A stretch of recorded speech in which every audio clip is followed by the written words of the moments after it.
Cadet college वाना में security forces का भारतीय प्रॉक्सिस में खवारिज के खिलाफ ऑपरेशन मुकम्मल। तमाम 525 तलबा समेत 650 अफराद को बाहिफाजत निकाल लिया गया। सिक्योरिटी हुकाम के मुताबिक 3 हमलावरों को एक इमारत में महदूद कर दिया। तीनों फितल खवारिज अफगानिस्तान से मुसलसल टेलीफोन पर हदायत देते रहे। अब ऑपरेशन जामे तरीके से अपने अंजाम को पहुँचाया जाएगा। आखिरी खवारिज को जहन्नम हासिल करने तक कार्रवाई जारी रहेगी। तमाम तलबा और उस्तातिज़ा के हौसले बुलंद हैं। सिक्योरिटी फोर्सेस ने गुज़िश्ता रोज़ कॉलेज के गेट के बाहर धमाका करने वाले 2 दहशतगर्दों को हलाक किया था।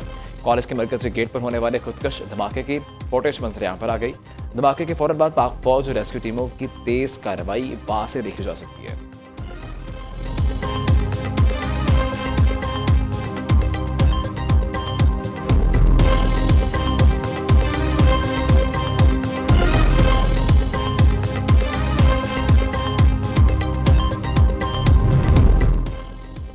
इस्लामाबाद G11 कचहरी के बाहर फितल खवारिज का खुदकश धमाका, 12 अफराद शहीद, 36 जख्मी, 4 की हालत तशवीशनाक। तर्जुमान पहले अस्पताल के मुताबिक 18 जख्मियों को तबी इमदाद के बाद डिस्चार्ज कर दिया गया। 14 जख्मियों की हालत खतरे से बाहर है, वार्ड्स में शिफ्ट कर दिया गया। 12 में से 10 शहदा की शनाख्त हो चुकी। खुदकश धमाके की सीसीटीवी फुटेज मंजर पर आ गई। इस्लामाबाद हमले की इब्तदाई रिपोर्ट तैयार। खुदकश हमलावर का सर मिल गया, बाजोड़ का रिहायशी था। दहशतगर्द के अज़ा के सैंपल शनाख्त के लिए भिजवा दिए गए। खुदकश हमलावर जुमे के रोज इस्लामाबाद पहुंचा। खुदकश हमलावर पीर बधाई से मोटरसाइकिल पर G11 कचहरी पहुंचा।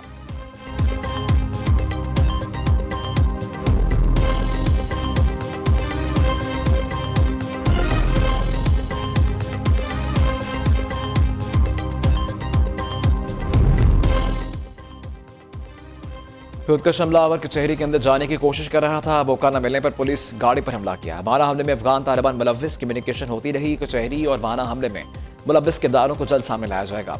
वज़ीर दाखिला मोहसिन नकवी की मीडिया टॉक, कहा खैबर पख्तूनख्वा के भाई अपने आप को बदनाम न करें। हमें अफगानों की बजाय अपने मुल्क और फोर्सेस के साथ खड़ा होना है। सदर ममलकत और वज़ीर आज़म का खुदकश धमाके में कीमती जानों के ज़िया पर अफसोस का इजहार। मुल्क से दहशतगर्दी के मुकम्मल खात्मे तक ऑपरेशन जारी रखने का आज़म। अमेरिका, बरतानिया, चीन, अफगानिस्तान, यूरोपीय यूनियन और दीगर ममालिक के इस्लामाबाद धमाके की मज़म्मत, शहदा के अहल खाना से ताज़ियत और जख्मियों से दिली हमदर्दी का इजहार किया। कायम मुकाम अमरीकी सफ़ीर नैटली बेकर ने कहा, अमेरिका पाकिस्तान में अमन और इस्तेहकाम की मुकम्मल हमायत करता है।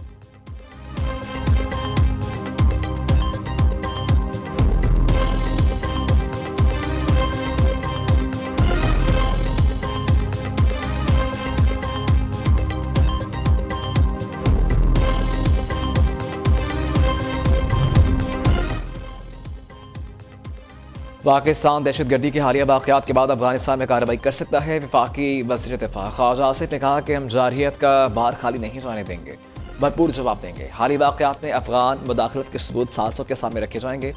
अफगान तालिबान की मज़म्मत या अफसोस का इजहार सच्चाई का सबूत नहीं हो सकता। अफगान तालिबान की पनाह में रहने वाले लोग बार बार हम पर हमला कर रहे हैं।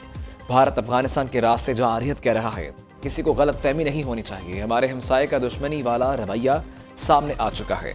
भारत से मुतालिक हम हालिया जंग से ही हाई अलर्ट पर हैं।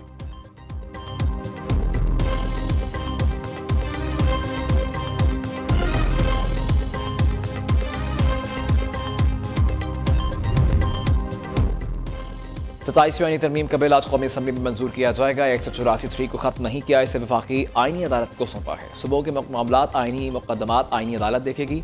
सोमोटो के जरिए मुल्क का माशी निज़ाम बिठाया गया। सुप्रीम कोर्ट को अब आम आदमी के मुकदमा सुनने का वक्त मिलेगा। ख्वाहिश से अपोजिशन भी आईनी तरमीम पर राय देती। आज़म नज़ीर तारड़ का कौमी असम्बली में पॉलिसी बयान। वज़ीर कानून की तकरीर के दौरान अपोजिशन का एहतजाज और नारेबाजी। मौलाना फजलुर रहमान की JUI अरकान असम्बली की को 27वीं तरमीम की मुखालफत की हिदायत।